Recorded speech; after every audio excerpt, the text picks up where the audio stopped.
Hello दोस्तों, मेरा नाम है उमेश काळे। मेरे चैनल का नाम है performance management academy and services. ये चैनल के अंदर हम परफॉर्मेंस मैनेजमेंट इम्प्रूवमेंट के लिए मैन्युफैक्चरिंग सेक्टर में वीडियोस रिलीज़ करते हैं जो एप्लीकेबल है शॉप फ्लोर में एप्लीकेशन के लिए, जिसकी वजह से आपका क्वालिटी इंप्रूव होता है, प्रोडक्टिविटी इंप्रूव होता है, कॉस्ट रिडक्शन होता है, कस्टमर सेटिस्फेक्शन होता है। Inventory in the shop floor इसमें भी आप इम्प्रूवमेंट देख सकते हैं, इन्वेंट्री कम होता है। सो ये आप इम्प्लीमेंट करोगे शॉप फ्लोर में तो आपको आपका बिजनेस में मैन्युफैक्चरिंग सेक्टर में आपको इम्प्रूवमेंट आप अचीव कर सकते हैं। सो आज का जो वीडियो का सब्जेक्ट है that how we can exploit the our hidden strength from our manufacturing factory.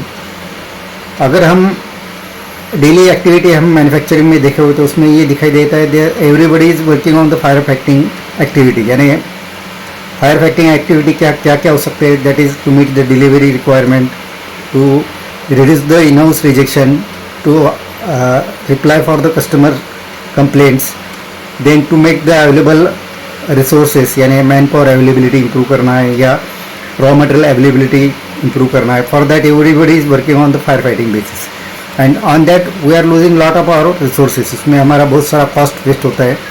So fire fighting कैसा अवॉइड कर सकते हैं, how can we avoid fire fighting activity in the manufacturing. So for that you don't have to invest on that activity. आपको उसको investment नहीं करना पड़ता है, यानी that doesn't require very much capital investment. Rather than you should go for the small improvement. आपका जो factories में हिडन स्ट्रेंथ है वो आपको एक्सप्लॉइट करना पड़ेगा। तो इस पर हम ये एक्टिविटी पर बात करेंगे, how we can exploit the hidden strength of our factory. उसमें हम without investing the money how we can exploit the resources और उस पर हम इम्प्रूवमेंट कर सकते हैं। So let us start on that. So first activity you have to reduce the rework and rejection in your manufacturing process. आपका अगर आपका फर्स्ट पास यील्ड अगर 95% भी रहेगा तो you should focus on the rest 5%। आपका 5% किधर वेस्ट होता है ये आपको आइडेंटिफाई करना पड़ेगा और उस पर से आपको एक्शन इनिशिएट करना पड़ेगा। सो हम ये निगलेक्ट करते हैं कि first pass yield is 95%, then why we should concentrate on the remaining 5%, but that 5% is also affect on your first pass yield। आपका फर्स्ट पास यील्ड पर भी उसका इफेक्ट होता है और उस पर से आपका रिजेक्शन बढ़ता है, रिवर्क बढ़ता है, उसकी वजह से आपका मटेरियल अवेलेबिलिटी फॉर डिस्पैचेस ये भी कम होता है। So you should focus on initially why we are wasting 5% of our rejection and rework. So अगर आप वहाँ पर फोकस करेंगे तो उसको ज़्यादा आपको रिसोर्स एलोकेट नहीं करना पड़ेगा और with available resources you can go for the improvement. So ये अगर इम्प्रूव करेगा तो आप डेफिनेटली आपका सिचुएशन इंप्रूव हो जाएगा, आपका material availability at the final stage ये इंप्रूव हो जाएगा, कस्टमर सेटिस्फैक्शन इंप्रूव हो जाएगा, देन कस्टमर रिटर्न कम हो जाएगा, कस्टमर कंप्लेन भी कम हो जाएगा और कॉस्ट भी जो आप 5% में वेस्ट करते हो वो भी आप सेव कर सकते हैं। सो फर्स्ट एक्टिविटी आपको 5% जो लॉसेस है आपके, so it may be anything. We have taken example at the 5%, but it can be anything. It can be 2%, it can be 7% like that. So उस पर आपको फोकस करना पड़ेगा। The second action that you have to connect your planning and actual implementation of the shop floor।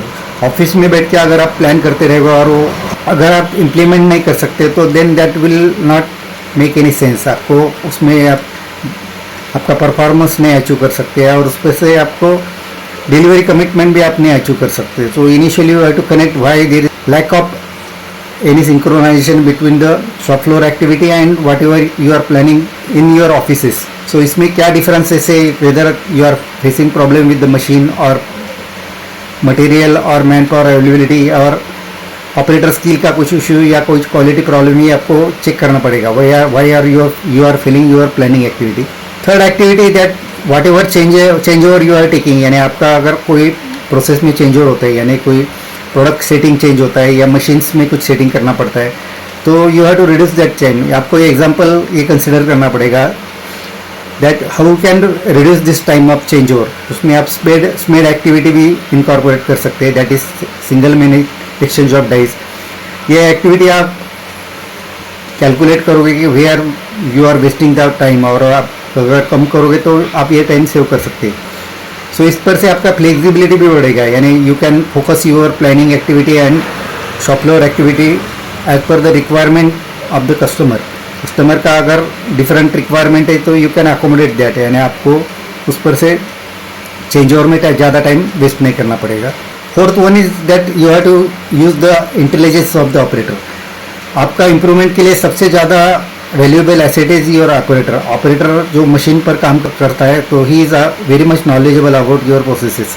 वो continuously process पर काम करता है, तो उसको आप अगर आपका टीम में इनकॉर्पोरेट करोगे, उसको अगर आपका टीम में शामिल करोगे तो then he will give you the lot of suggestion, और ऊपर से आप छोटे छोटे काइजन एक्टिविटी आप कंप्लीट करोगे तो नंबर ऑफ काइजन एक्टिविटी आप अगर कंप्लीट करोगे then that will be a major improvement in your manufacturing. आपका उसमें मेजर एक्टिविटी आप इम्प्रूवमेंट का अचीव कर सकते हैं।